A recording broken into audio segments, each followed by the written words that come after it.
प्रभु कल बढ़िया पर्व है संक्रांति का, तो हम सब एक एक पंडित जी को भोजन कराएंगे।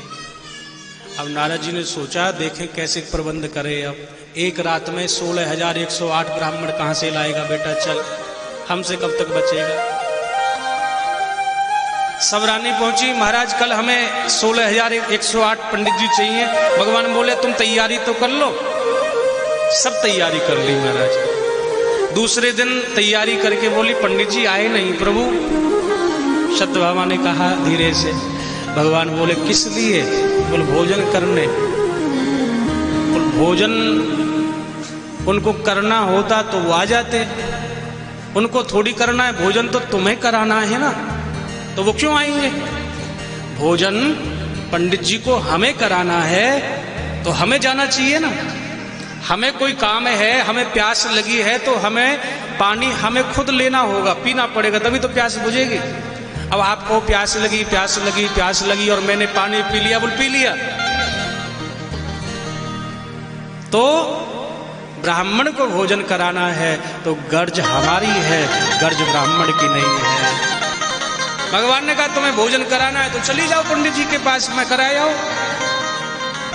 सब बोले कहाँ जाएं? बोल दुर्वासा जी के पास। दुर्वासा जी कहाँ रहते? वो यमुना जी के उस पार। यमुना जी पार कैसे करेंगे? बोल हम उसका मंत्र तुम्हें बता देते। बोल बताओ तो। सिर पर सबने टोकरी रख ली। अब बोले भगवान बोले ये मंत्र है कि यमुना मैया से कह देना कि हम भगवान कृष्ण की पत्नी हैं और हम सबके साथ रहते हुए भी प्रभु योग योगेश्वर है, ये बात सत्य है, तो हे मां रास्ता दे दो। मित्रविंदा, जामवती, रुक्मणी सब भगवान की ओर टेढ़ी टेढ़ी देखने लगी। तो आप योगी हो, योग योगेश्वर हो, ये सब बालकों की फौज कहां से आ गई? बोल कह देना जाकर के बस। जैसे कहा यमुना जी ने रास्ता दे दिया। दुर्वासा जी के पास में पहुंची, प्रभु भोजन कर लो। दुर्वासा जी बोले हम तो अन्न कभी ग्रहण करते ही नहीं, कभी नहीं खाते हम, आज तक कभी खाया ही नहीं।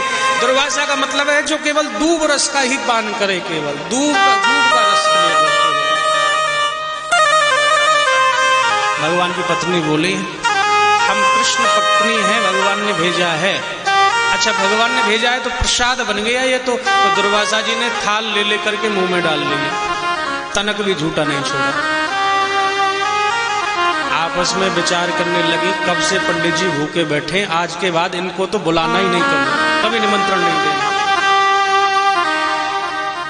हम ब्राह्मण भी कभी हमें जमाना हो ना तो बड़ा चुन करके निमंत्रण देते हैं कि वो पंडित जी कम खाते, अरे वो तो ज्यादा खाते।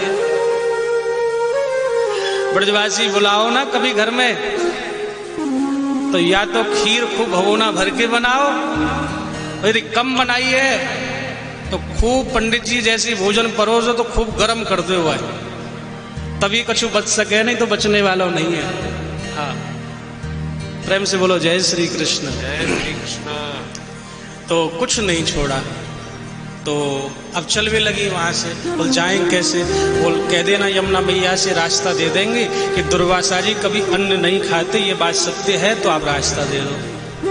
भगवान की पत्नी बोली क्यों झूठ बोल रहे हो, 16,000 थाल थे हमारे, सब साफ कर गए और कह रहे हो अन्न नहीं खाते हो। तो भगवान ने, दुर्वासा जी ने कहा कह देना, बस रास्ता भी मिल गया, भगवान के पास में आ गई। भगवान से बोली बात कुछ समझ नहीं आई प्रभु, आप योग योगेश्वर बन गए, सबके साथ रहते हुए भी दुर्वासा जी अन्न खाने के बाद भी कह रहे हैं कि हम दूब रस ही केवल ग्रहण करते, अन्न खाते ही नहीं, और यमुना जी ने इस बात को सत्य भी कर दिया। भगवान बोले यहाँ संत जन कहते हैं इसका मतलब है भगवान ने जो कहा वो भी सत्य है और दुर्वासा जी ने जो कहा वो भी सत्य है। पत्नी के साथ रहो, लेकिन भोग की इच्छा, संसार में रहो, परिवार में रहो, समाज में रहो, कहीं भी रहो, लेकिन भोग की इच्छा पत्नी के ही साथ रखनी चाहिए केवल। से संसार की जितनी भी स्त्री हैं माँ के रूप में, बेटी के रूप में, बहन के रूप में देखना चाहिए। ऐसा जो भी संसार में पुरुष है तो समझो वो योगी है, वो आज भी योगी है। अन्न ग्रहण करो, तुम्हें कभी पाप नहीं लगेगा। अन्न जब भी ग्रहण करो, भोजन जब भी ग्रहण करो, तो अन्न मान करके नहीं, उसको भगवान का प्रसाद मान करके ग्रहण करो।